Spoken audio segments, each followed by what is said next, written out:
One of the Yeah. things I noticed when I was in Spain was that if I I'd have days when I'd be on Eravea, and then I'd have days where I'd go climbing somewhere else, and I'd just go climbing for fun, and it was just so good.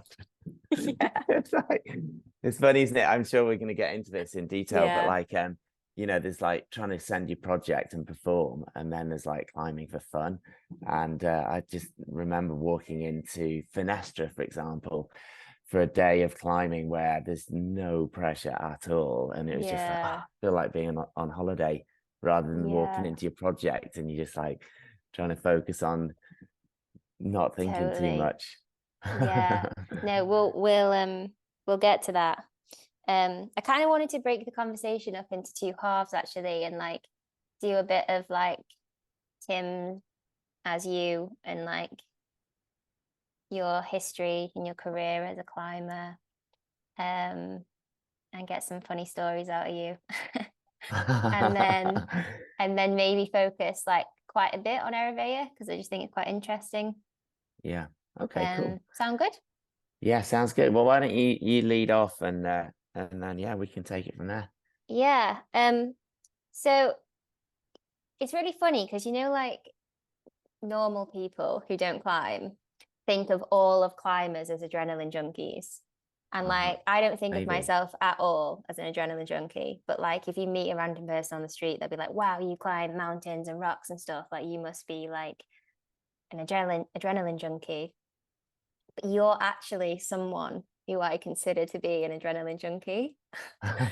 Like out of like I actually don't think of climbing. Like most climbers I know, I wouldn't put them in that category, but I put you in that category. Would you put yourself in that category? Well, I think that if you look at the definition of an adrenaline junkie and then you think about what I do or have done in my life, I think it's a pretty good fit. I couldn't really turn around and say that I'm not. I mean, I could justify the reasons why I don't think I am one, but for 99.9% of the people that look at what I do, they'd probably call me an adrenaline junkie. So I think I can't say no. I mean, what I can say is this is that the activities that I've done over the years, they are the sort of activities, or a lot of them, where um, you generally do produce quite a lot of adrenaline. But I think for me that rather than trying to do an activity to get that fix as an adrenaline junkie, I've really tried to um, reduce the release of adrenaline in those situations so that it's more about focus and being in flow and all that sort of stuff. So I mean, in the base jumping world, there's definitely some people that I met that are total yahoos, and it's all about like, woo, you know what I mean? They're like, we're gonna do it, and they're making lots of noise and all that sort of stuff. And that's not what I do. I'm like Yeah. pretty chill. So, You're I like a think you've British got, adrenaline junkie. yeah, yeah, yeah, just keeping it on the DL. I don't know if anyone would say that you keep it on the TL, but there you go. Um, but no, I like what you said there that like you prefer to kind of, it's not about a huge dose of adrenaline. It's about managing the adrenaline. Um, but I guess, Mhm. with all the stuff that you've done, obviously there's like some adrenaline involved and you're pretty hyped up and you've got to stay calm, right? Or otherwise shit's gonna Mhm. hit the fan. Um, what is it that you really like about that process? And out of all the things you've done, kind of ice climbing, mountaineering, alpine climbing, base jumping, wingsuiting. I mean, is there other stuff you do that I don't know about? Free diving now?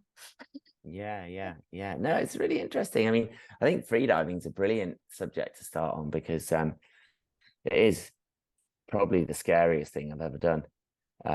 Even including base jumping too. I mean, base jumping is really scary, but they're two opposite ends of the spectrum, but they're very similar in many ways in the respect that like base jumping is really high adrenaline. It really increases your heart rate and it's very, very quick and fast moving. Things happen incredibly quickly. Whereas with free diving, it's almost like the opposite, but it's also incredibly scary. And it's like you want to bring your heart rate down as much as possible.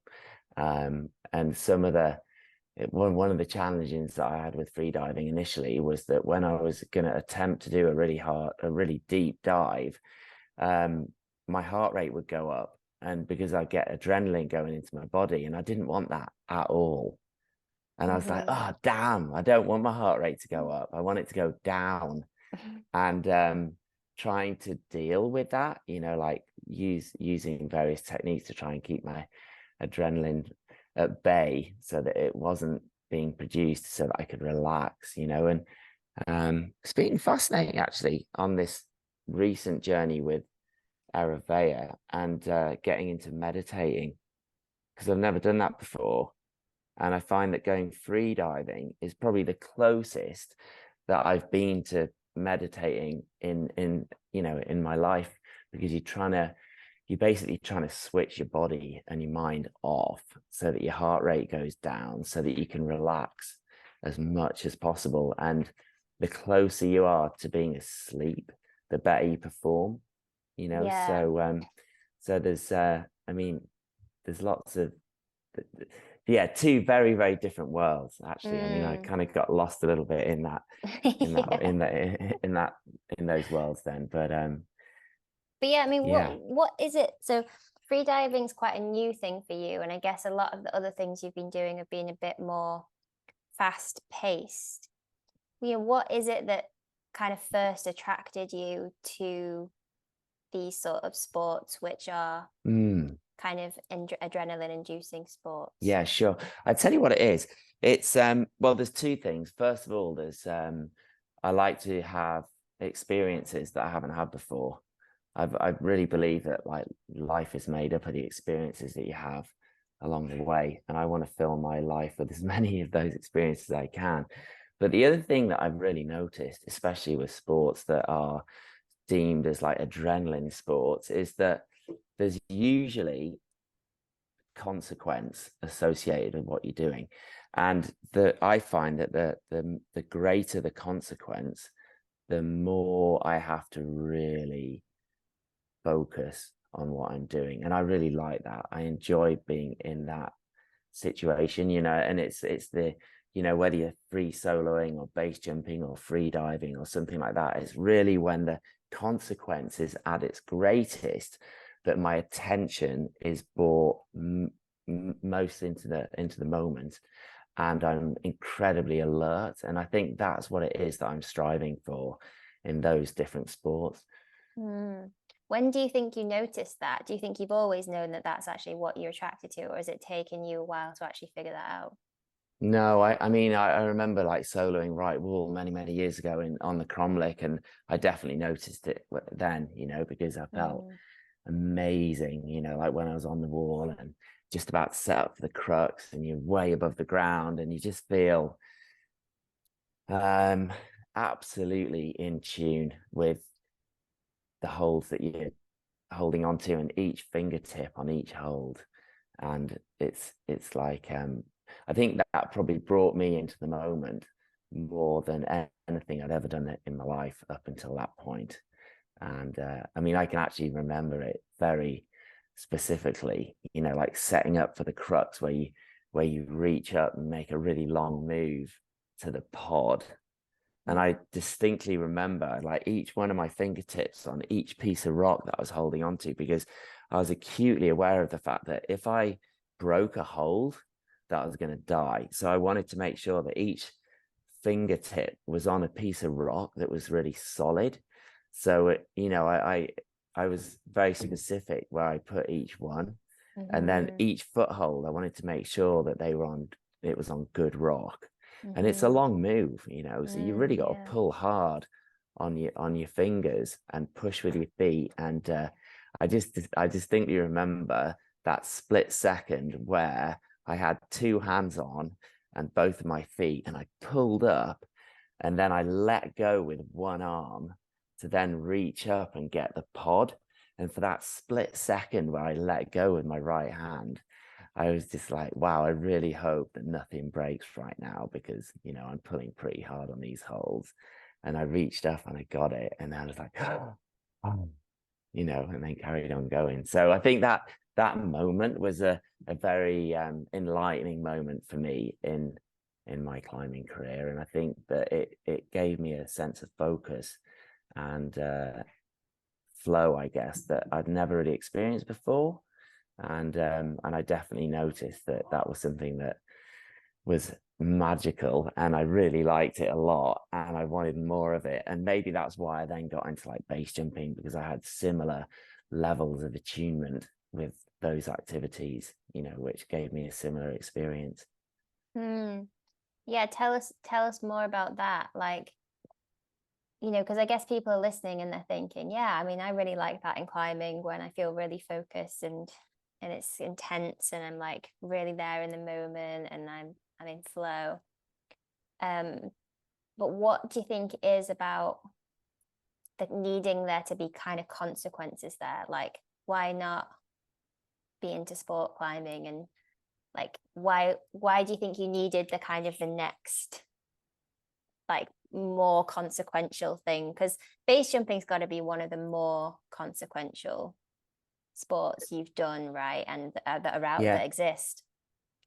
yeah, totally. It is. So just going back to your question there, why don't I get out of sport climbing or um the thing is that I just don't get that experience out of sport climbing, or I hadn't until this trip. I mean, it's in a slightly different way, but to try to help people understand about what's going on here is when I go sport climbing, I climb and it's fun, and I get to the top and it's great, or whatever, or I don't get to the top and I come down, and I don't the level of experience is just like, you know, it's really similar to other things that I've done.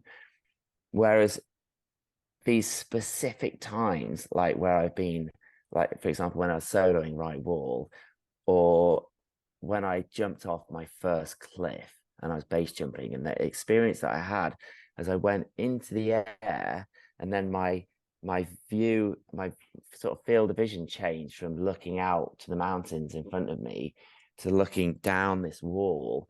And the wall had these, it had like it's limestone, it had like black and yellow colors on it, which as I changed my angle and I started to see the colors on the wall, all of a sudden I started accelerating really, really quickly. And the speed in which these colors started going past me was an experience I'll never forget. And it's like at the same time, I've got like 11 seconds before I'm going to hit the ground. So you've got all these things that are happening in your mind.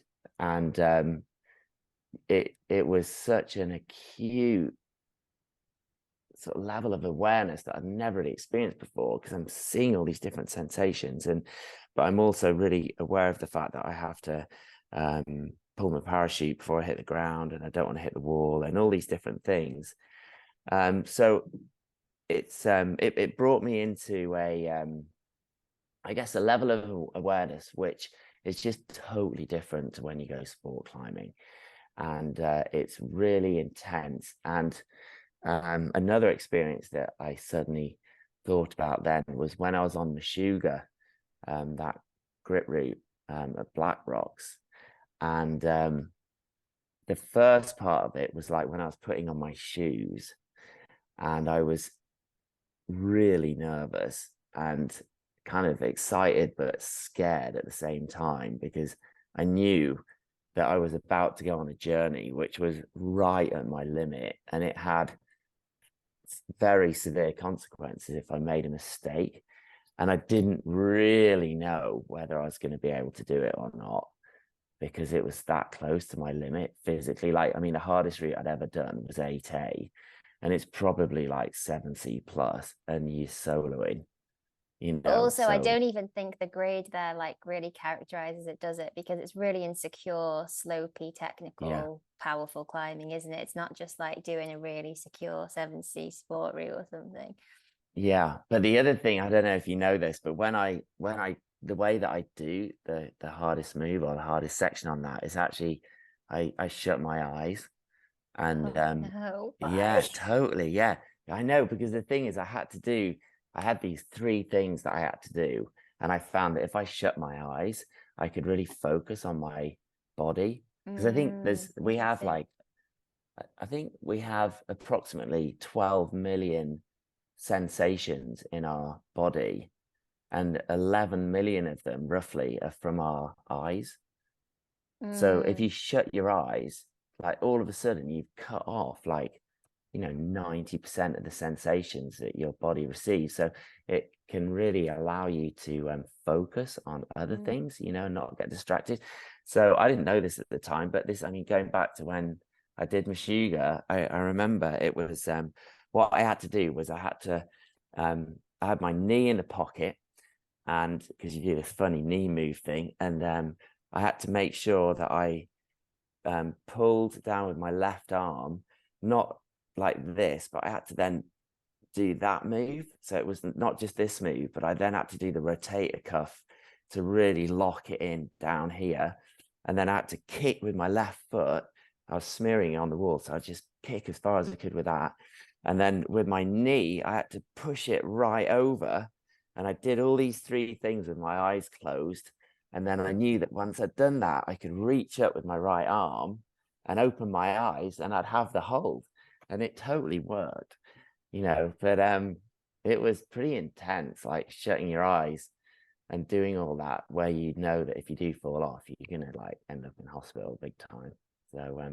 So it's really different to sport climbing, because mm, otherwise, I mean, I can't think of specific moments in my sport climbing career where I remember anything about sport climbing really that is so mm. distinct as these stories that I'm talking to you Yeah. about right now, and the common thread is definitely consequence. The situations that I've been in that have been the most serious, I guess, and they're the ones that I remember the most because they put me into this situation that is so unique. Yeah, that's interesting. And I guess, have you felt like you've needed the consequences to be upped and upped? Like, you know, if we talk about it in terms of risk, when you started your climbing career and the other sports you've done, would you get experiences that were that intense from certain degree of consequences? And then did you feel like in order to get that same experience, you'd need even more consequences? And I guess I ask because I feel like that often happens in base jumping specifically, doesn't it? Where like it almost becomes boring at a certain level. Mhm. And then Mhm. it's like you need to keep pushing it and pushing it. Whereas maybe with climbing, there's lots of interesting aspects to climbing, right? That aren't just around risk taking. So yeah, do you feel like you've had to keep upping up those consequences, and how has that relationship with risk changed over time for you? Yeah, I think if we'll separate those two different sports there. There's climbing and then there's base jumping. Um, to answer that, with climbing, no, and with base jumping, yes. So base jumping is very similar. Like, although you do different jumps, when you jump off a cliff, it's the same thing happens every time, pretty much. You're accelerating at the same rate. I mean, you have different heights of base jumps and things like that, and different landing areas too. So each jump is different, but the actual process of going into the air is very, very similar. Whereas with climbing, it's not, because you've got different rock types, different climbing styles, different locations, different difficulty, and all that sort of stuff. It's much more varied. And then that's one of the reasons why I love climbing so much, because, it's always different. But yeah, with base jumping, it was that's one of the main reasons why I stopped, actually, because um, the trajectory of where I was taking the sport was it was going into a much more dangerous and higher risk situation, because like initially when I started base jumping, the idea was just you just jump off the cliff, and and then you pull your parachute and land. Whereas what I started doing after I'd been doing it for 10 years was I was jumping with a wingsuit, but rather than just jumping with a wingsuit and flying away from the wall, I was jumping off and then turning and flying along the wall and like past objects. And, you know, I'd have these, I remember in Yosemite, there were these 2 trees and I was basically using them as goalposts, you know, so I was like trying to fly right in between these 2 trees. And I was acutely aware of the fact that although it was really fun, it was way more dangerous than what I'd been doing before. But that's what I wanted to do, because it was just more exciting, and you got a greater sensation of speed. Like when you fly close to something, you really feel like you're going fast, you know, and it's just way more interesting than flying out into space, you know, where you haven't got anything nearby. So yeah, base jumping was definitely going in one direction, and that's why I quit, because I just knew that it was a matter of time for me, really. It was like a statistics thing, you know, and I knew I could do it a lot. And I was like, you know what, I just don't like that. I don't like that where that's going, you know. And it was catching up with a lot of my buddies, and it was just, I could see it as a one-way ticket, really. So Yeah. yeah. It seems like that's a common story amongst base jumpers. I think it was you actually who told me that you know, was it you who told me that you kept going to base jumpers' funerals and seeing the same people, and you were like, oh yeah, the last time I saw you was at someone else's funeral. And yeah, that's when you kind of know that the odds really aren't stacked against you, or they are stacked against you. yeah. How long ago now did you quit base jumping? Well, it's just before Rocco was born. He's 9 now, so yeah, nearly 10 years. Yeah, And but how did sorry, I go on. do think about it a lot, though. Yeah, I was gonna say, do you miss it? I do miss it. Yeah, I went to I was in Canmore recently, and it's funny, you know, every time I drive from Calgary into Canmore, I look at these huge Canadian rocky cliffs, you know, and all I think about is, oh my God, you could fly down that line there. That'd be so cool. And that hasn't changed at all in the last 10 years, you know. So Right, yeah, I yeah. still think about it. But yeah, it is interesting, actually. I mean, I'll still go skydiving and go wingsuit flying around clouds and things like that, or I'll jump out of a helicopter. Okay. I mean, I haven't done that recently, actually, but that's mainly because I haven't really had the opportunity to. But yeah, it's just that the living in Squamish and being able to base jump every day, I thought was just not the best idea, really, for me. So yeah. Yeah, no, I mean, I'm glad you made that decision as your friend. Thanks, honey. Yeah, I think a lot of people are, actually. Yeah, probably Yeah. your wife and your son Yeah. probably Well, really yeah, and happy. lots of friends have said Yeah, they're really glad that I stopped doing it, and yeah, they think it's probably one of the best decisions I've ever made.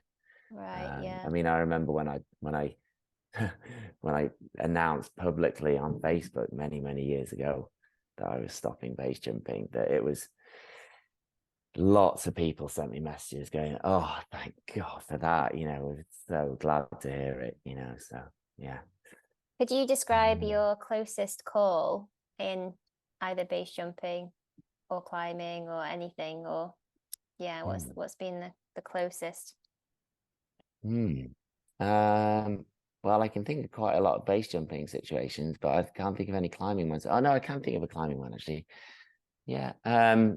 The first climbing, the climbing one that comes to mind is when I was climbing with Sue Knott, and we were in Chamonix, and we'd just done this route called Beyond Good and Evil, which is an amazing mixed climb.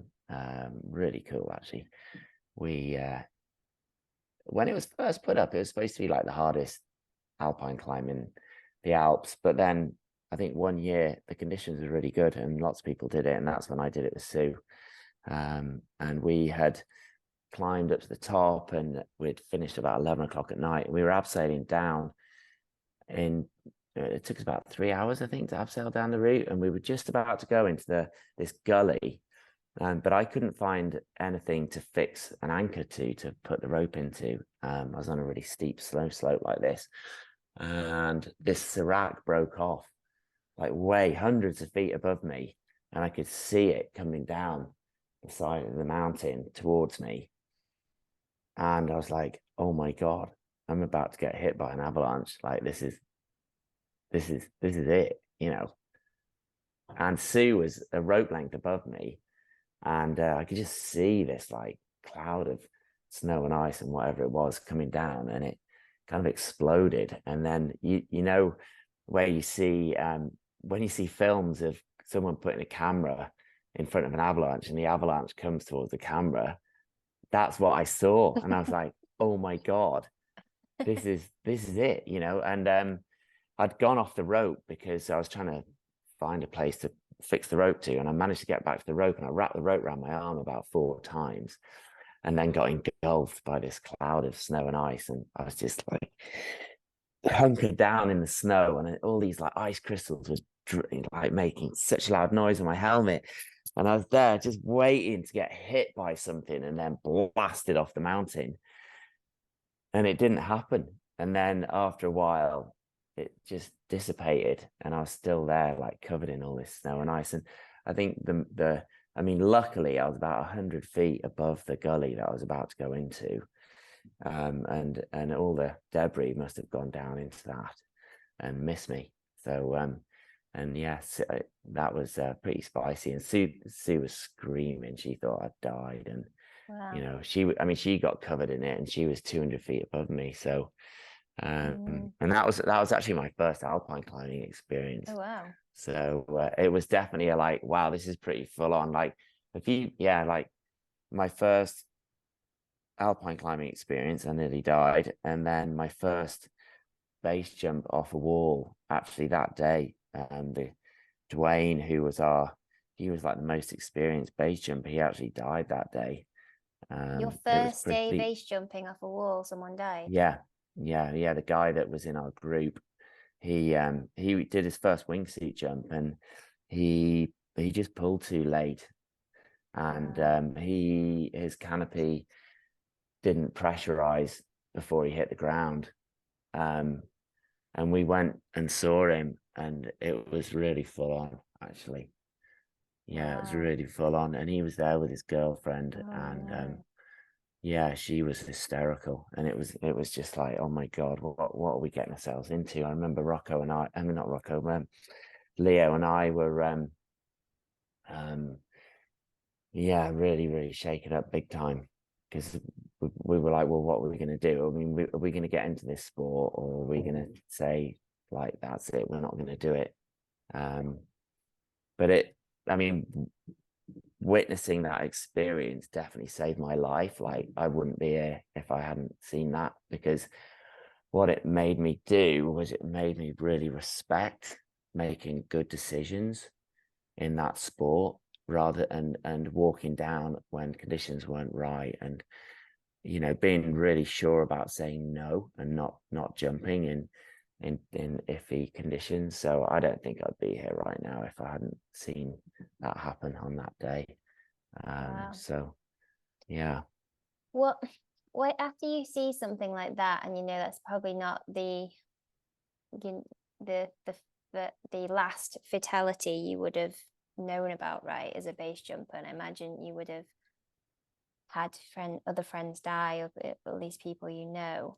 Like, what are the conversations going on amongst base jumpers around how to justify it, especially to kind of friends and family who maybe don't understand what you love about it so much? And related to that, I guess, is, you know, how you thought about the risk of it change since, you know, having a family.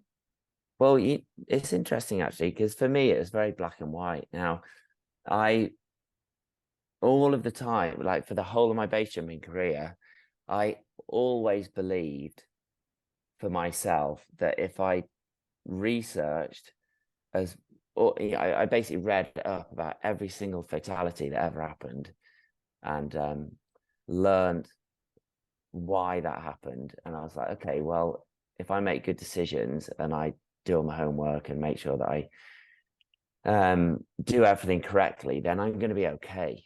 And I genuinely believed that I was always in control of my outcome with regards to base jumping. And I Right. was 100% sure that I was going to be okay on every single jump that I did, because the decisions that I made in that moment were the right decisions. And if they weren't the right decisions, if there was something that wasn't right, I wouldn't do it.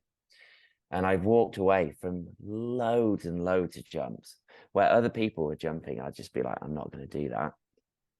And was it So for hard to me, walk away in those no, moments? no, not at all. Because I'd seen what had happened to Dwayne, you see.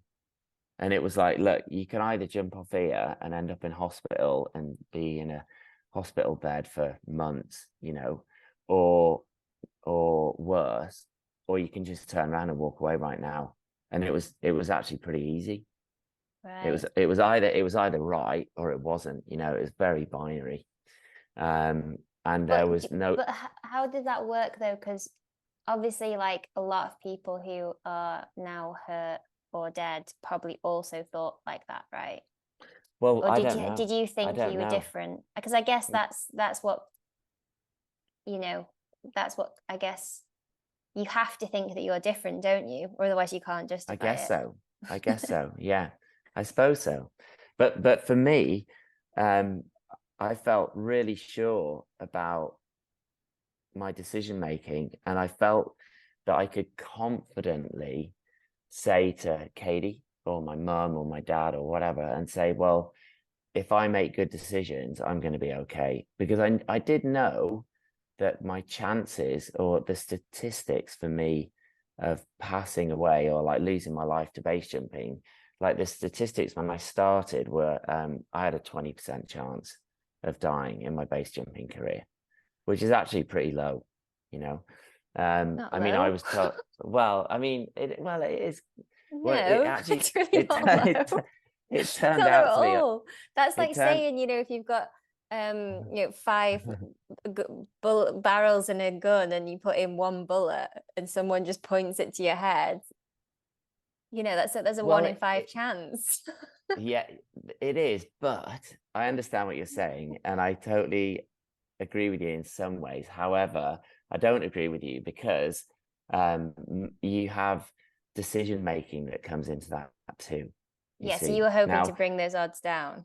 exactly, yeah, exactly. I By hope so. making good, by making good decisions.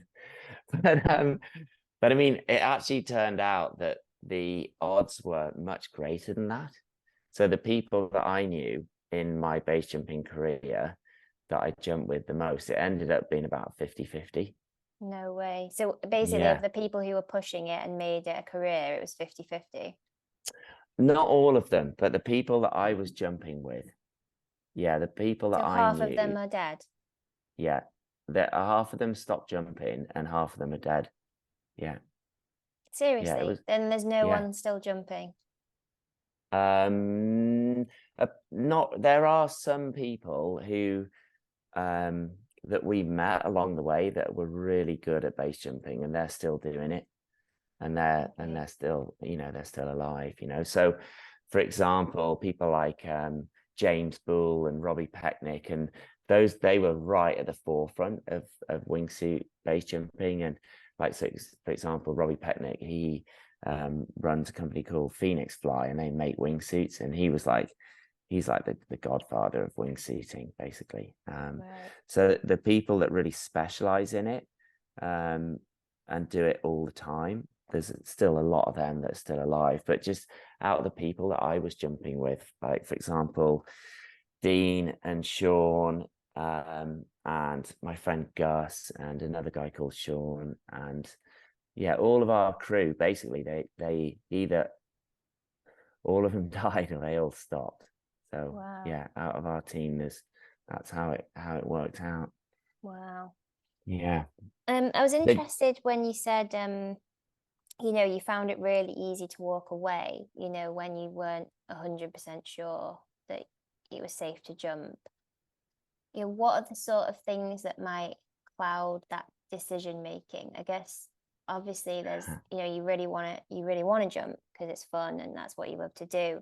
But I'm also wondering, how much ego plays a role there, right? Like if everyone's jumping and they're saying, it's safe, what you're doing, how much sort of Yeah. bravado and stuff is Do you, there, and does yeah. that cloud people's judgments? Do you know what, Hazel? Like for me, not at all. It wasn't like that. Like in the base jumping world, you never like goad someone into jumping. That's not the way it works. It's like there's way too much consequence for making bad decisions. Like, and you really respect people for making whatever decision they want. And then, for example, I remember like when I went to Norway once, I spent 2 hours walking into this jump, and there were people that were jumping. It was windy, and I was like, no, I'm not into that. And I turned around and I walked for 2 hours to get back to the car. So that's 4 hours without jumping. And then I walked for another 3 hours on the same day to the top of Troll Wall. And I poked my head over the top, and it was too windy then. I was just like, I'm not jumping. And then I walked for another 3 hours. So I walked for 10 hours that day, and I didn't jump at all. And other people were jumping. So it was, that's going back to when Dwayne died. It made decision making really black and white for me. It was like, it's either good or it's not. It's not, if there's any doubt, it's not good, and therefore you don't do it. So from an ego perspective, the ego didn't come into it at all, really.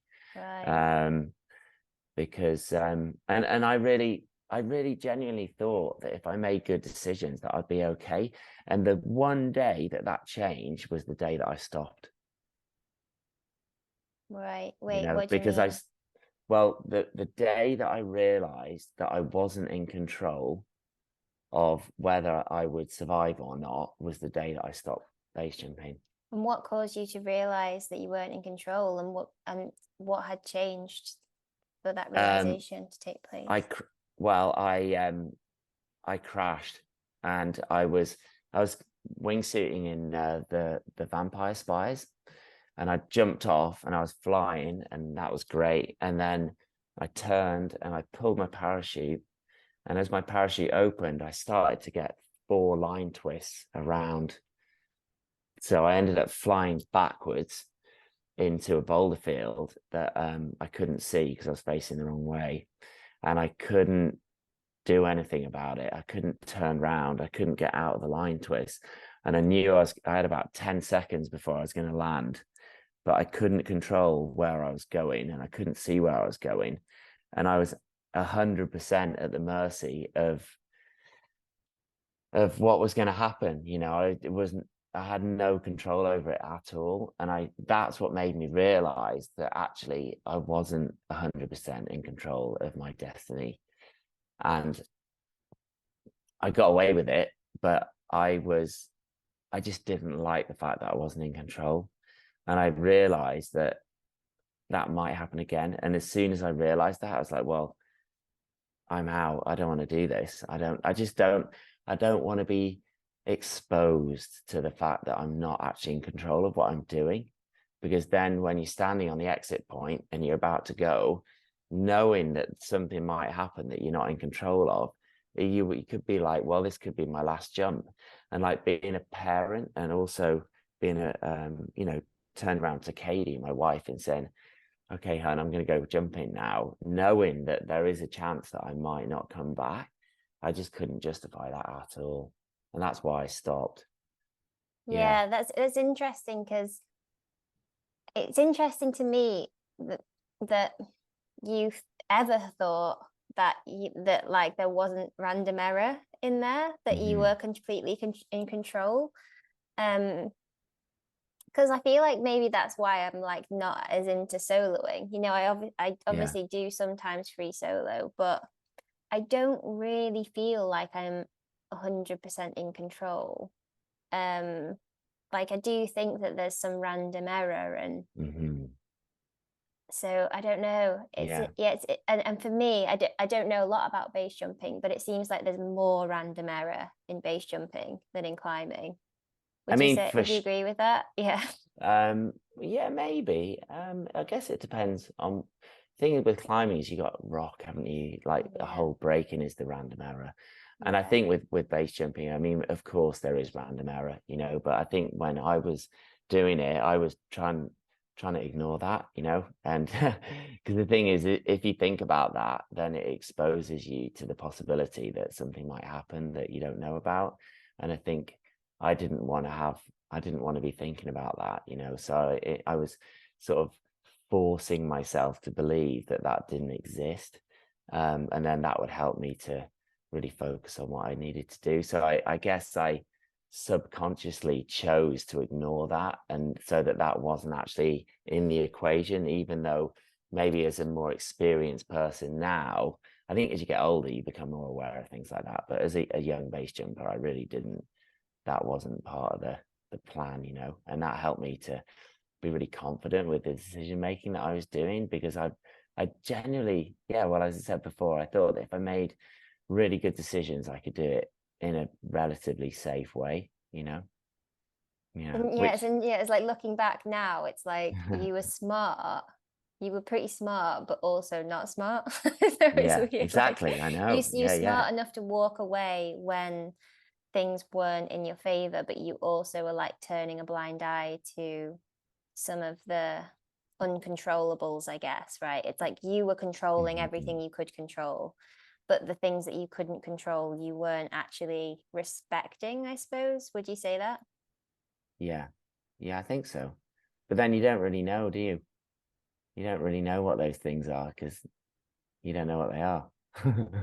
Yeah, so why put your attention on them? I guess that, but I Yeah, suppose you still want to be able to have that conversation in your mind and say, look, okay, there's these things that I can control. I'm going to work really yeah, hard to control them. There's these things that I can't control. I respect them. I understand they're there, but I'm still willing to take the risk. And that's how I feel about climbing in general, right? Like, the trad climbing that I do, the alpine climbing that I do, there are some things a bit like that Serac falling on you, right? There's some yeah, things that like you can't control. Like even just going up to the sport crag, someone could just knock off a twofer one day and it could crush you. Do you know yeah, what I mean? Like there's even in just yeah, normal life, there's going to be risks. So I guess you yeah. can kind of justify it that way. But with the people, with the fatalities that you know about, were those people making mistakes and they weren't controlling the controllables, or was there random error with some of them as well? Well, I can't I can't really answer that because I don't Mm, know, because it wasn't me. You know, I mean, right. I can talk about the information that we know about, but then you don't really know what happened. I mean, you've got a good idea, you've got a theory, you know, but you don't 100% know what really happened. But usually, and I'd say 90, you know, at least 90% of the time, it's human error. Would you? Right. Yeah, Mm, yeah. Like for interesting. example, when I crashed, I know that the pack job that I had, like the way that I packed my parachute, it was one of the worst pack jobs I'd ever done. I was aware of that. Right. Um, Well, and that's probably why it happened. So right. if I was thinking about it rationally, if I had done a better pack job, it probably wouldn't have happened. But at Yeah. the time when I was packing my parachute, it was in a really tricky environment where um, the lines kept getting caught on there was tiny little bits of gorse on the ground. Mm, And in hindsight, I should have had a packing mat. I didn't have one because we were packing on this grass, but there were lots of these tiny little bushes that kept snagging on the lines. mm, And also there were loads of mosquitoes. We were packing the parachute with a mosquito head net on. And I mean, it takes you about an hour to pack a parachute. Or, I mean, you can do it faster than that, but it used to take me about that long. And we were just getting hassled by all these mosquitoes for 60 minutes. And it was like, oh, I really want to finish this, you know, so that we can get away from them. And the combination of the mosquitoes with the lines getting caught on what we were packing or what I was packing ended up meaning that it just wasn't a very good pack job, yeah. you know. So that was my fault, you know, for Mm. sure. It's interesting you interpreted it as random error though, because it means that maybe you were like ready to give up. Do you know what I mean? Like, do you think if you'd been younger and more psyched on base jumping, maybe you would have interpreted that as your mistake that you wouldn't make again next time? Or did you interpret it as I'm a fallible human, I will make mistakes again in the future, therefore this is too risky? It made me realize that there are things that can happen that I'm not in control of. And I Are you didn't just like saying you that. were in control of it though? Well, See what I mean? Because you said that if you'd packed it better, it wouldn't have happened. well, it probably wouldn't have happened. Right, yeah. But then there's other aspects as well. I mean, we hadn't slept either. So, literally woke up and jumped off a cliff, or we got up and jumped off a cliff, So I was, it may have been something that I did as well when I was flying. Yeah, but I see what you mean. Yeah. Yeah. Anyway, maybe we'll escape from base jumping. And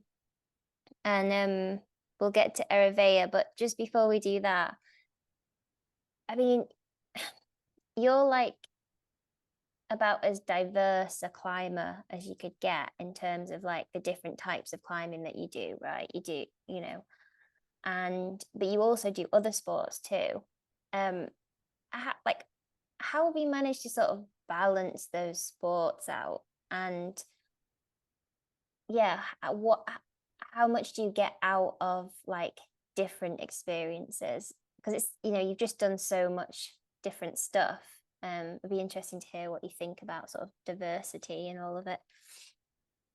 Well, I think from a climbing perspective, I move with seasons, so unlike rock climbers who tend to go to Spain or Turkey or somewhere like that in the winter when the weather's not very good in the UK, as soon as it gets really cold, I get my crampons and ice axes out and things like that, and I look for colder climates. So, and also with regards to like alpine climbing or mountaineering too, it's very seasonal, so when the seasons are good for that tends to be when I do those sorts of activities. So I've moved around a lot with that in the different climbing styles, and I really enjoy the variety of it, and also like training or focusing on a specific type of climbing with a specific objective. I really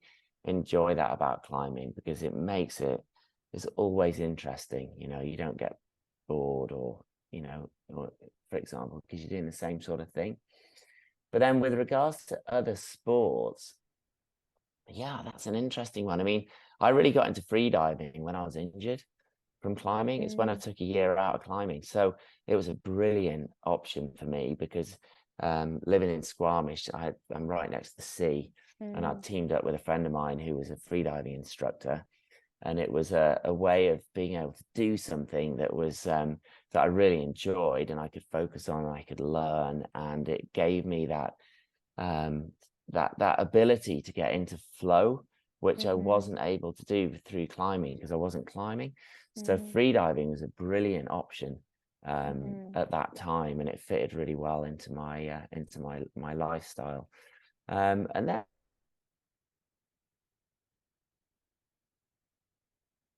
that's again, it's you actually broke up a little bit there, Tim. Can you just say that last bit again? Yeah, sure. So, and then the other sports, things like skiing and snowboarding and mountain biking, again, they really fit in from a seasonal perspective, like when you can't really go climbing, and surfing too, for example. I remember I started surfing at university when weather got really shit and you couldn't go climbing outside, and there weren't really any climbing walls to go to. And then these storms would come through and you'd be like, great, there's going to be some waves, let's go surfing.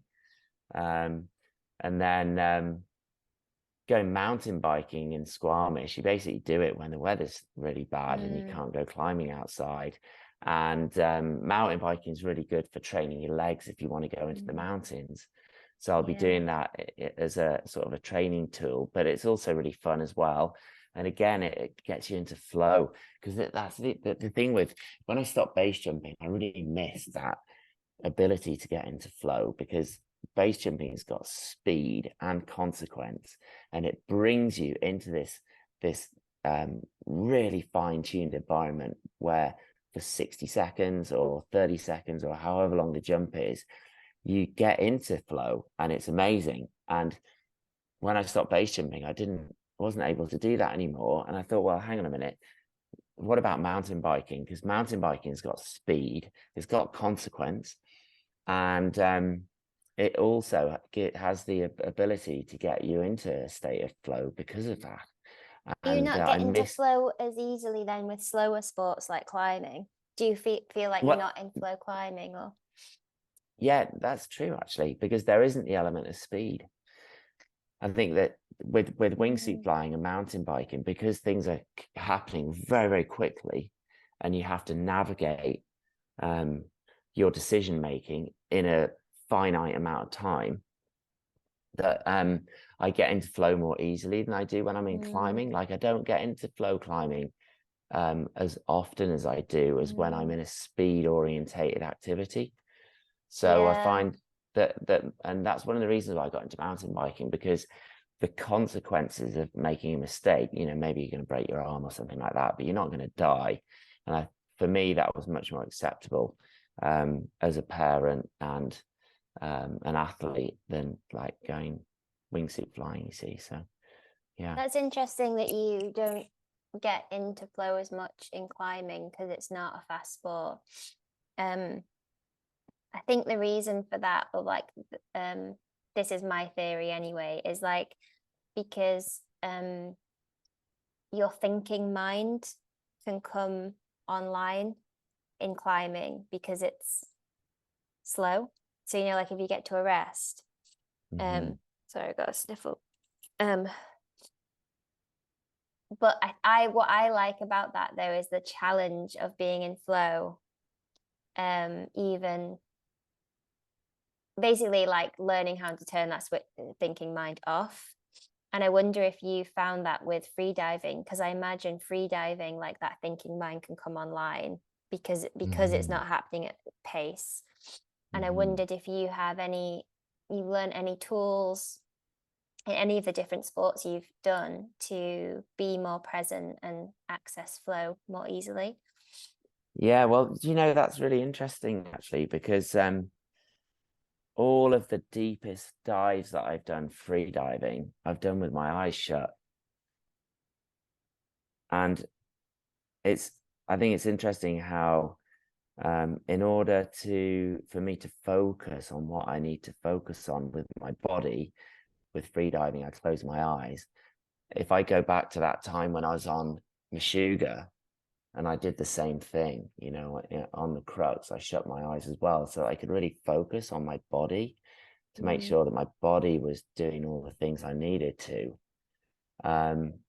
And yeah, with free diving, it works really well actually to shut your eyes, because then you can concentrate on what I'm doing with my mouth to be able to equalize, like my mouth and my nasal cavity and my tongue. Because with free diving, the one thing that's going to stop you going deeper is the inability to equalize. So what happens is, as you get down to sort of 30, 25, 30, 35 meters, is you don't have enough air in your nasal cavity, in your mouth, to be able to equalize anymore. So there's little things that you can do to be able to equalize maybe one or two more times, and that allows you to keep going. And if you can't equalize, you have to stop, because otherwise you're going to burst your eardrum. So the ability to equalize is what determines how deep you can go. But also, staying calm as well, like, because you are What's funny under a is you lot. can't do breathing exercises underwater. Like most of the sort of ways to calm yourself in climbing or lots of other sports is by controlling the breath, right? Deep, slow breathing. And obviously you can't do that free diving. We actually had a free diver on the podcast. I don't know if you've listened to it, but this guy called Miguel Lozano, and he was chatting to us about it. And it was funny what you were saying about how obviously you've got to have no adrenaline in the body before you go down, because your heart rate's got to be like below resting or whatever, right? And he describes it as being like a jellyfish in the water, like just totally floppy. And that's just like the opposite of other sports, isn't it? Like other sports, you kind of need to be somewhat switched on. So it's such an interesting sport, free diving. I want to try it. Yeah. I think you'd be really good at it, actually. I'm not great in the water, I have to say. My ears always get blocked and things like that. So I don't know, but you were talking about that with deep water soloing. I remember you saying that you find that when you jump into the water, it hurts your ears. Yeah, weird. But yeah, I mean, flow's come up a lot for you. I mean, do you think that it seems to be the common thread, right? That seems to be sort of what you're looking for in all these activities. Do you find it in other things in your life where there aren't consequences, or for you it's like there has to be consequences?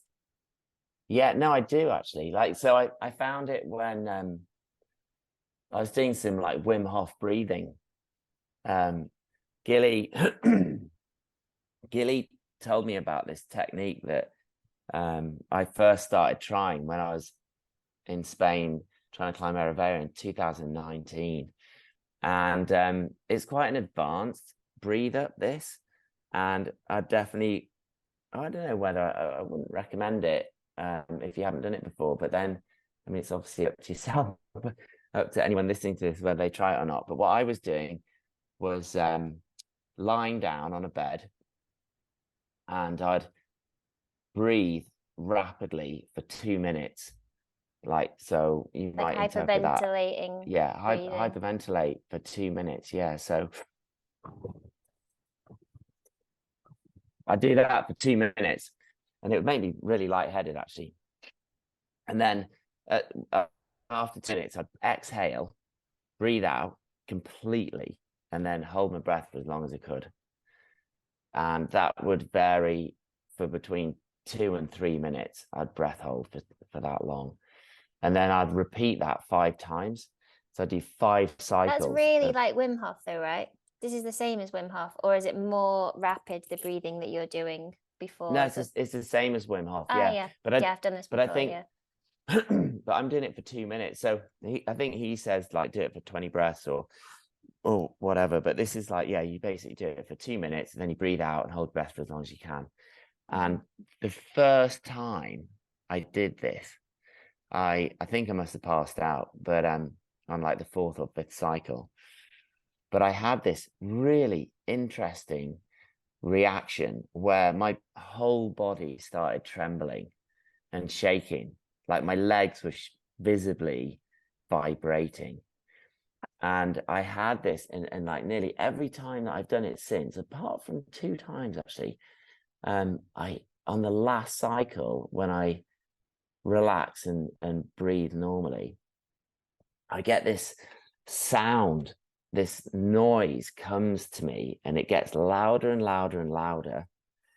It's almost like a ringing. I can hear something in my ears, which gets, the volume increases and increases and increases, and it gets to a point where it doesn't get any louder, and then it slowly dissipates and goes away. And after that, I feel completely relaxed, and like it's almost like having a reset, and I have to lie there and just relax a little bit. And then after a few moments, I then sort of open my eyes, and then I'll get off the bed and stand up. And it's the only way that I've got into that state of complete relaxation. And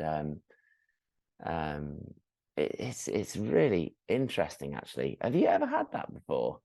Do you find that happens to you as well? I mean, it has made me feel like it's definitely been an intense experience. I've never had this trembling that you've talked about. Yeah. It not only had happened to that. me that only happened on the first time I did it. It hasn't happened since. Okay. Right, Yeah. yeah. But no, it is quite intense. Like I think of breathing, often I'm using breathing to calm myself down, but Hmm. it's definitely an intense breathing experience, the Wim Hof. Because I've got Yeah. I use the app, Do this you? little Wim Hof Yeah. app. Yeah. I was doing it I think I was doing it when I was training for a sport climbing project.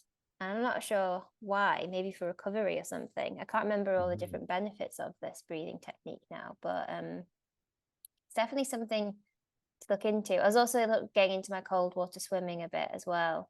Yeah. Yeah. I And it's saw that. supposed to be good to help you with that. Um, Yeah. but yeah, But you've inspired me to try it again now.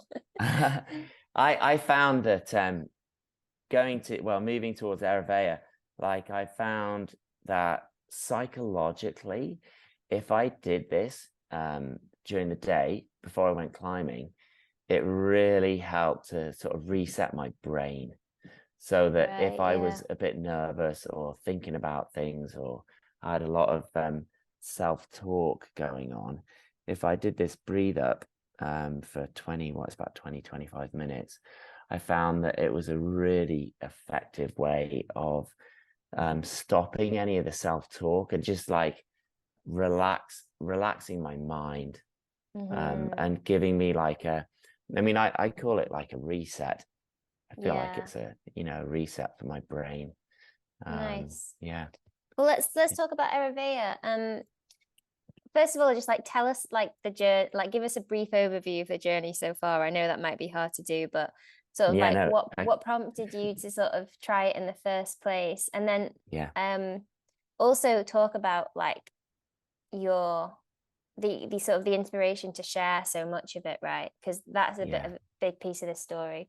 Hmm. Hmm. Yeah, so um I did an 8C plus in Squamish called Superman, and when I got to the top, I wasn't that tired, and I thought, you know what, I could do something harder than that. So I was doing a deep water soloing. I was emceeing at a deep water soloing festival with Sharma in Utah, in Park City. And I turned around to Chris and I was like, hey, Chris, I think you're a pretty good person to ask here. Like, can you think of a 9A, which is really long, really steep, and it's on pockets and it doesn't have any hard moves? And he's like, yeah, Ereveya. And I was like, cool. Okay. Why did So you describe that route? Because it was just what would suit you, sort of thing. exactly. Yeah, Yeah, yeah, okay. exactly. Yeah. That was those were all the things that I felt like I was the best at. So if I Okay. was going to climb a 9A, then that's what I do. Yeah. So yeah, so I went on a trip there with Katie and Rocco. Rocco was 4 and Katie, my wife. That was in 2017. And I tried it and it was really hard. And I'd been training endurance, but the first kind of 20 moves of the steep section of climbing is actually quite tricky. And I wasn't strong enough to be able to do that. So it didn't really matter about the fact that I had loads of endurance, because I couldn't do the hard climbing to get to the endurance. So anyway, so that was in 2017. And then I went back in 2018. I went back in 2019. And I got really close in 2019. Actually, I got past the last bolt. And that's when I realized that I could do it. I thought, wow, I'm actually really, because it's only about 7A or something from where I was to the top. And I was pumped out of my mind, and my foot slipped and it came off. And as soon as your foot comes off in situations like this, you use all your power, and I was out of beans. But I was like, well, if I can get that far, I know I can do it. So I wanted to go back. And then this year, I went back and I spent 2 months. Well, not quite actually, because I went to the UK for a little bit. I spent 10 days on it. On my third day, I actually got up to the 17th bolt, which is like 2 bolts below the top, and I felt really good. And I thought, wow, this is awesome. This is way faster. I'm doing way better than I thought I was going to. Hmm. And then October came and it was really hot, and it was just really tough to climb on that route in like plus 28, plus 30 degrees, not a lot of wind. And I didn't do very well at all in October, actually. And then in November, the temps went down and I started to get really close. and I thought I was going to do it, and then I didn't. That was it. I didn't do it, and then I left, and I was like, "Oh my gosh, I can't believe it." Yeah, and of course, the thing is that, as you know, I've been totally open on social media about what's going on. You know, I've been just kind of keeping people in, or letting people into the journey, which is something that most climbers don't do, you know, and it's something that I chose to do because I felt like, you know, I've got nothing to hide here.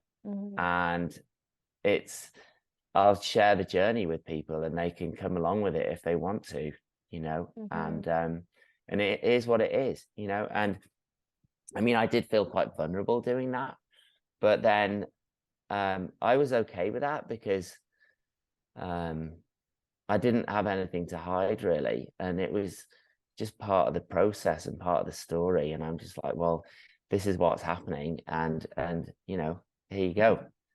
So Yeah. yeah. Did you find it's added pressure though that's been harder to manage or not? Yeah, probably a little bit actually. Yeah. And what's that felt like? Yeah, it's I think so. For example, the added pressure was things like if I had a day off and I was planning to climb the next day, maybe I'd said on social media, well, I've had a day off, I'm going to climb tomorrow, and then I'd wake up the next day and I'd feel like I wasn't rested, and I'd be like, you know what, I'm actually going to have another day off, I'm not going to climb today. So then what I'd have to do, or in my mind, I then had to kind of tell people about that, or let them know that I wasn't going to climb that day, because a lot of people were sending me messages like going, Tim, what's happening?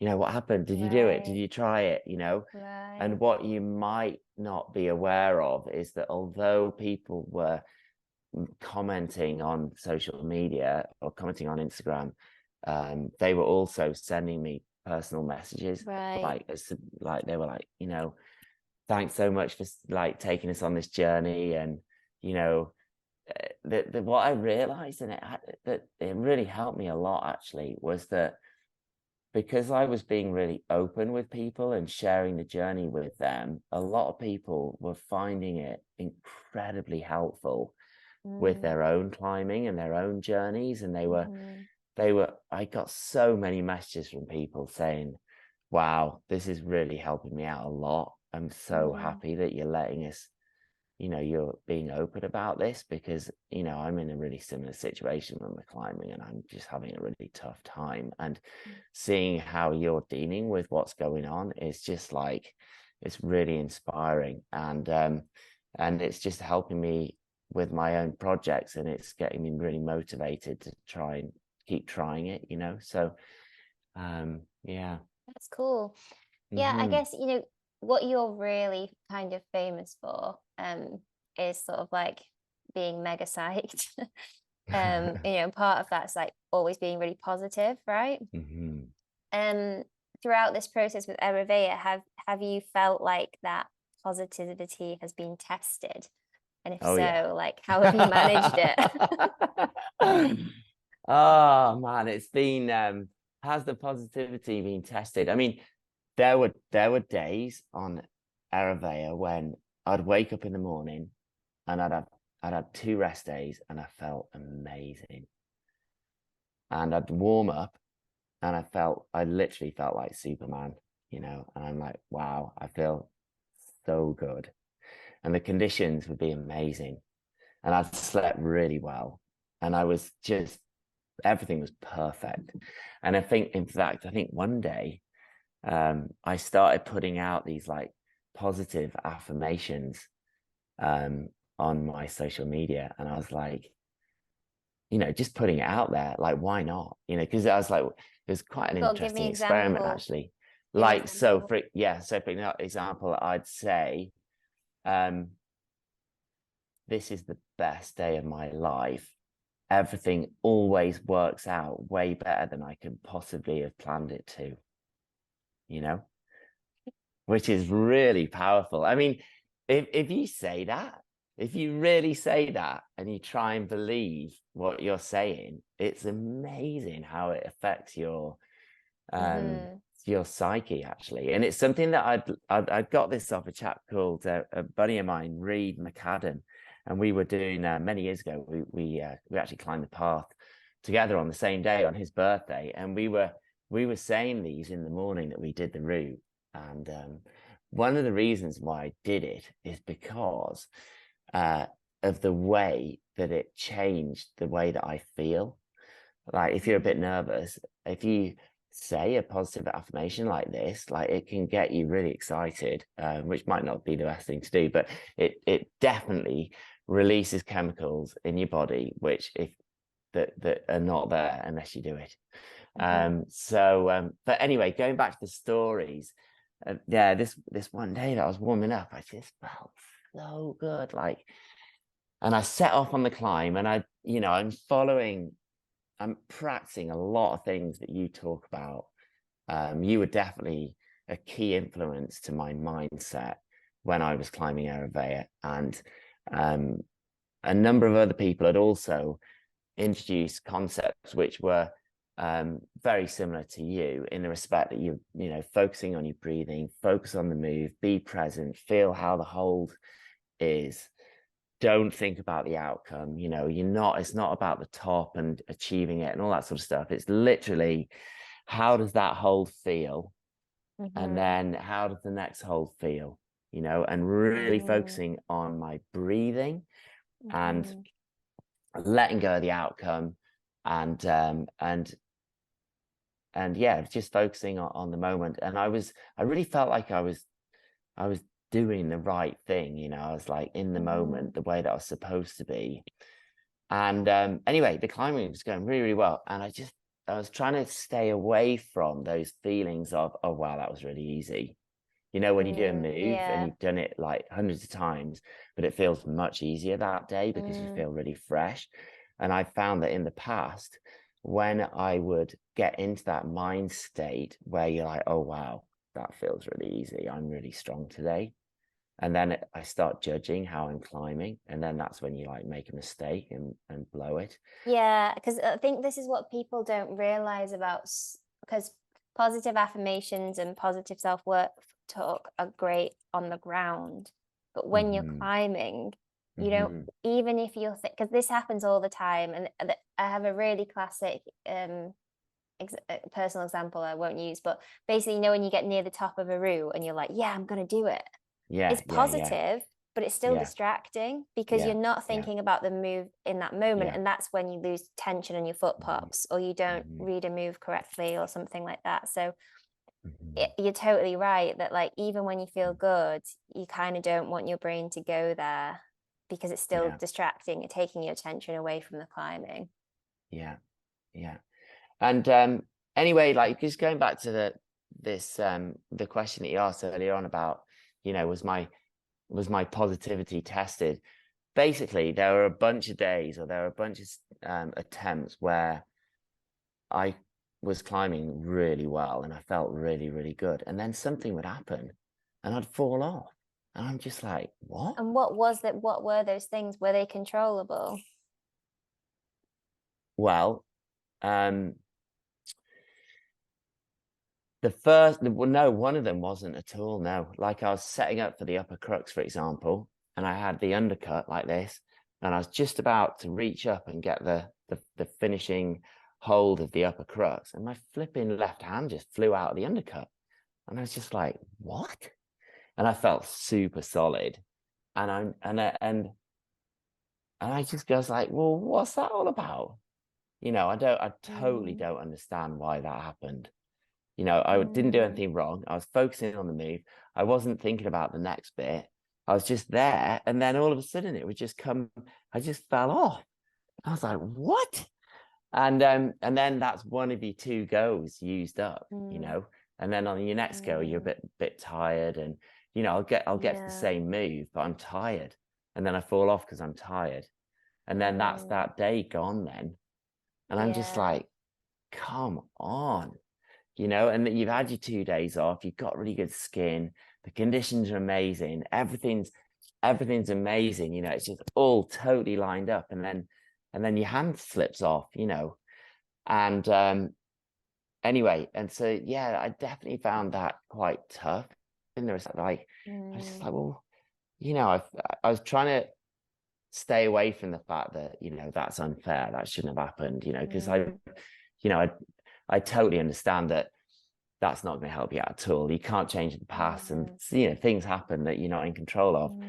But then and then after that, what else happened? And then yeah, then I'd got above the crux, and I really wanted to focus on the upper bit, you know, because that's where the meat and the potatoes is, so to speak. And then I'd take a couple of days off, and then I'd spend the whole day falling off the lower crux. And I'm like, well, why is that happening? You know, because I know I can do the lower crux. And I actually fell off the lower crux for 2 days in a row after I'd got through it, and I should be falling off the top bit. And I was like, oh my God, I just wasted 2 days of resting, 2 days of climbing, and now I'm going to have another 2 days off. And that's like a week. Just, and like, and interestingly, we had some drone footage of that, of me falling off the move. And I looked at the footage, and it was absolutely the catalyst for me to then to understand why I was falling off it. And as soon as I saw the footage, I was like, Tim, what are you doing? Like, why are you doing that? You should be doing this instead. And as soon as I'd seen that footage, the next time I went and tried the crux, I did it. So were And you then just doing a small piece of beta wrong? It was to do with momentum. Right. So it's a really subtle thing where I had a pinch here and another one. And the difference, like when I was falling off the move, what I was doing was I was quite close into the wall, and I was letting go and reaching up for this slopey potato thing. And I was starting really close to the wall, so I'd then reach up and try and get it. And what I realized what I was supposed to be doing is actually, instead of starting close to the wall, I straighten my arms, and then I do the move by pulling in and then reaching up and getting the potato. So that would like double the amount of time that I had to get the potato, because I had forward momentum coming into the wall. Because it's really steep, you see. So if you imagine, if you're starting off with your arms bent and you reach up, you're kind of falling out. Whereas if you straighten your arms and then you pull in and get the potato, you're moving into the hold, and it gives you more time to get it. And as soon as I realized that, I basically got the potato every go apart from one where I just fumbled it on one go. And it meant that after that, I got past the crux on every go, which meant that I was then, you know, working on the upper crux, which is like, you know, what you need to get through to then stand a chance of doing the route. But I'd basically lost a lot of time by not knowing that, and like falling off the crux like for a long time actually. And therefore it just meant that I had less goes on the upper section, I suppose, which is what I really needed to do to be able to do the climb. And then I ran out of time, so yeah. Did you ever get to that point that's really annoying in a project where it stops becoming fun and you just kind of want it to get it done? Oh yeah. When did that point, when did you cross that point? Oh man, like, I mean, I basically went to Spain on the 19th of September. And then on the 25th or the 26th of September, I got to the 17th bolt, which was my third day on the route. And then, so that's at the end of September, and it was a north wind and it was cold. I was wearing trousers and it was amazing. And then after that, I went to England until the 10th of October. And then I came back to Spain on the 10th. And for the whole of the next 3 weeks, it was really hot. And I just couldn't get through the crux at all. And my fingers were greasy, and I couldn't chalk up on the crux section because I just couldn't do it basically. And the chalk would come off my fingers. And I was just like, that's when it started. That's when I was just like, oh man, I just want to get to the top bit again, you know, and I couldn't get through the crux and it was really hot. And I knew that the conditions weren't that great. And I was like, it doesn't matter, mate, just go for it anyway, because it's going to help you out. You're going to get fitter. And, you know, when the conditions get good, you'll have a better chance of being able to get through all this. But it was just really, really hot.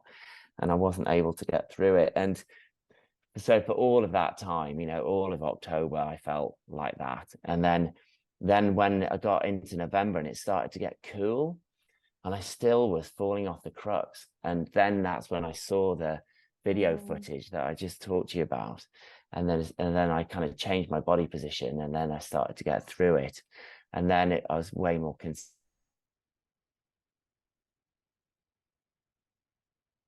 genuinely was like, I just thought I was going to do it.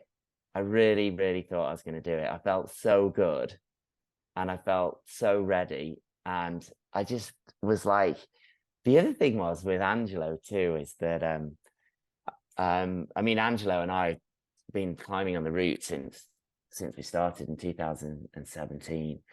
And I'd always done better than him, you know, always closer to doing the route. And on this trip, it was the same, you know, like I was doing really, really well really early on. And he was like, mate, you're going to do it really soon. And then right towards the end, he started getting through the crux more than I did. And then he started getting up to the top wall more consistently than me. And then he did it. And that was wild. That was, do you know what, Hazel? Like, that is something that I had no clue would ever happen to me in my climbing life, right? I was holding his ropes as he was climbing up to the top, and I couldn't believe he was actually doing it. And I was like, oh my God, he's going to do it. And I was so happy and so excited. And I was just like, when he got to the top, I just totally burst into tears. Like I was sobbing, like I was crying, like uncontrollably for like 3 or 4 minutes. I was just like completely overwhelmed. Like, and it was really, I wasn't expecting it at all. And I never thought anything like that would ever happen with sport climbing or even with climbing. Like, I've never cried ever in my climbing life. Honestly, I just don't think I have. I think that's such an interesting story for like how projecting really exposes our vulnerabilities and like really tests our mindset. Because like you've done so many scary, difficult, challenging things in your career, and that's the first time you've ever cried. I mean, yeah, I've cried loads in my climbing life. Have you? Have you? Yeah. Yeah. I mean, not loads, but like, especially when I was a kid, I cried up almost every route I ever climbed. You know? Did you? Did you? Mind you, you started climbing a lot earlier than me, though. Yeah. I didn't start climbing until I was 15. And I think also, but being a young sort of 15-year-old boy, you're not allowed to cry. You're supposed to be tough, right? You don't cry. You know, I think you're now allowed to cry now. Yeah, now that 2022, so.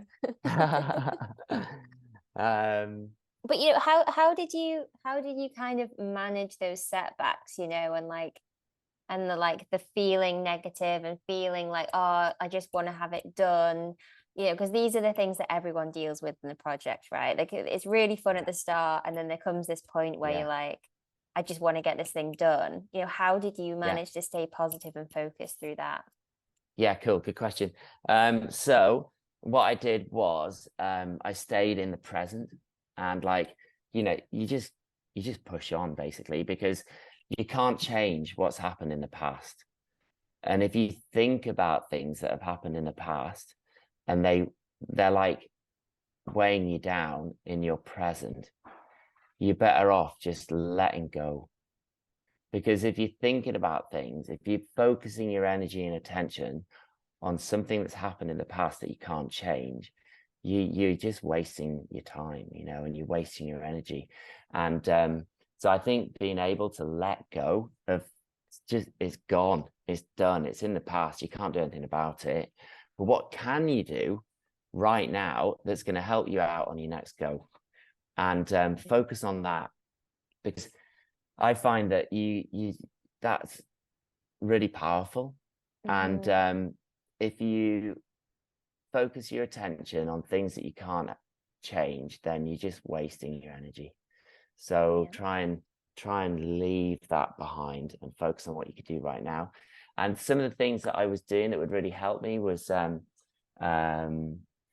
listening to music.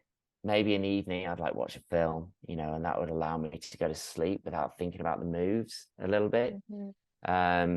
Also, I got into meditating really helped me big time. I got this app called Balance, and I started using that, and that really helped me to be present and focus on my breathing. So I was doing a lot of breathing and a lot of meditating and stretching, and I mean, I wasn't drinking any alcohol, and I was eating really healthily, yeah, trying to go to bed early as well, that really helps. I found that if I went to bed late, I didn't sleep very well. Whereas if I went to bed at like 10:30, then I slept way better. Hey Rocco, Hey. you're on. Do you want to say hi to Hazel? We're doing a podcast. You're in the video there. Do you want to come and hang out? Rocco, what you want? He's like, God, when are we going to the pool? Yeah, sorry, I'm taking up your No, holiday it's time. okay. It's all good. I've actually got a meeting in 25 minutes as well. So okay, yeah. So yeah, I found that those things really helped a lot. Also running. Like, I was kind of advised not to run, but I found going running was really good for my mental state. And I just been outside was really, really helpful. And also going cold water swimming too. That was really good too. I went swimming quite a lot actually, especially after climbing. And some days it was towards the end of the trip, it was cold. It was really cold. Yeah, Like cold. it'd be like 12 degrees with a north wind, and then I'd come back and it'd be dark, and then I'd jump in the river and swim for like 5 or 6 minutes, and the water was like 11 degrees. Yeah. So and also having cold showers.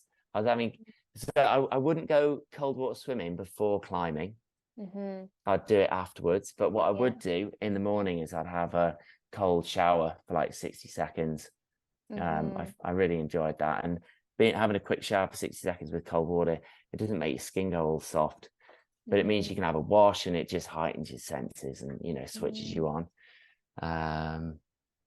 I'm trying to think if I can give you any more tips from that, or give out the people that are listening. Because I think, a lot of people, especially people listening to this podcast, know that you kind of want to be present when you're climbing. But for me, I feel like with the projecting process, it's like you're in it day and night. Like you might watch a film and you might feel like you're getting a bit of a rest from it, but like everything you do is directed towards that project. Like what you eat, like just what you said, like how you wash. You don't want your skin to go too soft. Like you're just trying to keep your body like in this perpetual optimal state, and like that's tiring, and it's a bit anxiety inducing. So you also don't want to be OCD about it, because that you don't want that to affect your mental state. And so like I feel like it's important, I guess a lot of people are like so over the top thinking about their physical state within a project, but not necessarily thinking about their mental state as well. And it sounds like you really were thinking about your mental state through it. Oh yeah. So it sounds like, when you say, oh, you had to stay present, it was also kind of off the rock as well. So it's really interesting hearing about what you were doing. I guess just my final question is, what's next in the story? Are you going to go back or not? What's next? Well, because I do lots of different types of climbing, my next focus is actually to go to Helmcken Falls in Canada. So I'm going to ice climbing mode. So there's a full crew going to Helmcken Falls at the end of January, and going to go there with Gresham, and Nice. Emma Powell, and like we're going to do a Brit Rock show there. Actually, Oh, we're going to cool. do Nice. Alistair Lee's coming as well, and a bunch of other people are going to come too. So, yeah, I love Helmcombe Falls. It's so amazing. If you don't know what Helmcombe Falls is, do a search on the internet for it. Ice climbing at Helmcombe Falls, Helmcken Falls in Canada. This is Where the totally, spray on route is, right? yeah, Yeah. exactly. Yeah. It's like amazing. Ice cave that's 500 foot high, and it's just absolutely amazing, basically. So I'm training for that. But yeah, I'm gonna I want to go back to Spain. I want to do Why did Arabella. you I look over can't there when you said that? because I haven't had this conversation with my wife. Is she like over there, like, what? No. I mean, she knows. I mean, I've been pretty open on Instagram about the fact that I'm going to go back and do it. But Okay, yeah. it's the thing is that, it's not just a matter of going there and doing it. I need to make sure that someone's looking after Rocco, and that, Yeah. if Katie's working full time in the city, then I can't go to Spain, basically. So it really depends on what she's doing and whether she's working from home. And because like this autumn, I was able to go to Spain for that long purely because Katie was running her interior design business from home, and we lived next to Rocco's school, so it meant that Rocco could go to and from Yeah. school, and from a parenting perspective, it was manageable. Mm-hmm. But if that situation changes, then I'm not going to be able to go back to Spain unless I take Rocco with me, and then I'll have to homeschool him and all that sort of stuff. So I mean, there's different things going on there. So yeah, I really want to go back. My sort of goal is to I'm going to maintain my rock climbing training over the next 3 months, so that yeah, I'm in a position that I can have another go in the In spring spring. when, Oh, cool. yeah, Nice. when the conditions are good. So we'll just see whether I can manage that with the family and Yeah. work and all that sort of stuff. So yeah, we'll see. Cool. Yeah, That'd be yeah, great. All right. Well, maybe yeah. we need to do a part Cool. two. Hey, one last thing that we haven't talked about, which is something that I know you know about, and also Mike Weeks as well, is what was I thinking about when I was on the route? And I was saying to myself that I am a spider monkey. Yeah, I heard this. Is Yeah, this your yeah. mantra? Well, yeah, it is. Yeah. And it's something that I got from Mike, because he was like, oh, you've got to um when you climb, you're climbing like what? Mm-hmm. What are you when you're climbing? And what I Mm. noticed was when I realized that if, like, for example, a spider monkey, the reason why I thought about a spider monkey is because the way that spider monkeys climb is that they're really fast, and they're light, and they're really flexible, and they fly around the trees. And they're like, of all the sort of monkeys that you see climbing around, the spider monkey is the most nimble, Mm-hmm. and they never fall. And I thought, I'm a spider monkey, I'm a spider monkey, I'm a spider monkey, I'm a spider monkey. And like, I noticed that when I said that to myself, I just felt like light and agile and quick and precise. And, Mm. I felt, rather than thinking, how do I feel? Am I going to do it? Mm. Yeah, How does yeah. that feel? Do I feel good? Am I tired? Am I nervous? Am I like this? I'm a spider monkey. I'm a spider monkey. I'm a spider monkey. How does Mm-hmm. that whole feel? Do you see what I mean? And Mm-hmm. it changes your thought, your internal dialogue, to something which is more helpful, I guess. Yeah. Another thing that Mike said to me as well is the way to switch off your internal dialogue is by dropping your tongue. Relaxing your jaw. Well, relaxing your Tongue jaw tongue is one dropping. thing. Yeah, Or but tongue dropping's like slightly different. So, for example, one thing I noticed was that my internal dialogue, like my thinking process, whenever I was talking to myself, or my thought process was in motion, my tongue was always raised. mm, And if I would consciously thought about dropping my tongue, it switches off my thought process or my internal dialogue. But one of the challenges I had with that was that, what am I thinking about? Am I thinking about I'm a spider monkey, or am I thinking about the hold, or am I thinking about dropping my tongue? And it's like, well, hang on a second. what what am I supposed to be doing here? You know what I mean? And I was Yeah, just I mean, I like, think yeah. it's nice to like in sports psychology they use like these cues that like switch on, switch off. And so either you're thinking or you're climbing, and climbing is a doing, thinking is a thinking. Mantras are a bit different because it's almost like they become so automatic that they're more like cues themselves rather than thinking processes. But I use the mantra let the body climb because it helps me trust my body and not my thinking mind, which is usually distracting. But I usually do that in moments of uncertainty, like when I'm not in flow. And then I'll like do something like a really like audible outward breath, like to like cue that like I'm climbing now and I'm not managing. Because I guess, like dropping tongue, saying a mantra, doing this, doing that, it's like managing your experience. You're not in your experience and you want to be in your experience, a bit like you are when you're base jumping or something. And then like, so for me, then when I'm in that experience, it's more about just being completely connected to my senses. It's interesting what you're saying about closing your eyes, because I use little mini visual anchors. So like really looking at the next hold, like exactly where my index finger needs to go, or like really zooming into what a foothold looks like. And it's quite calming and focusing than kind of like we tend to like look up to everything.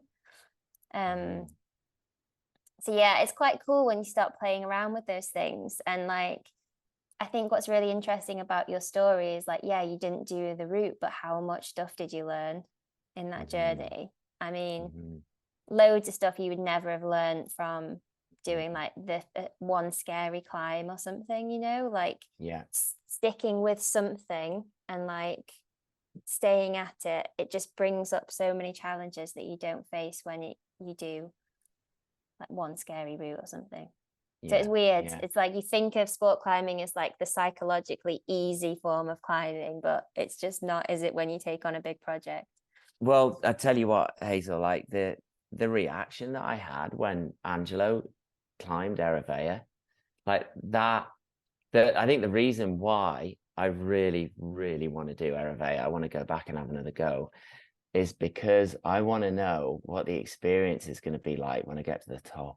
Yeah, that's cool. That's a good reason to do it. Yeah. It's Because a great reason. if I burst, I mean, if I got that emotional belaying him, which is something that's never happened to me before, what is that going to feel like when I get to the top? Like, honestly, because I mean, I'd thought about this. In fact, in two times I was driving to the airport and I suddenly, well, I was just thinking about, as you do when doing these projects, my mind wandered, and as I was driving down the road, I imagined what it was going to be like to clip the chains. And as soon as I thought about that thought, like I could feel myself welling up. And I was like, oh my God. And I just almost started crying. And I was just like, whoa, that's pretty intense. And all it was a thought. But then when Angelo did it and I belayed him, and I mean, I posted that video of giving him a hug and stuff. But what I didn't post was the 2 or 3 minutes before he got to the ground, and I was I couldn't even speak. I honestly couldn't even talk. I was just like, and I was like, I just couldn't believe it. I couldn't believe how it affected me, and I wonder, it'd be fascinating to look into the reason why I was so emotional. whether it was from like being a kid at school where, you know, maybe he did it before me, or maybe it was because I was really happy for him, or maybe it was because I really wanted what he had and he got it and I didn't.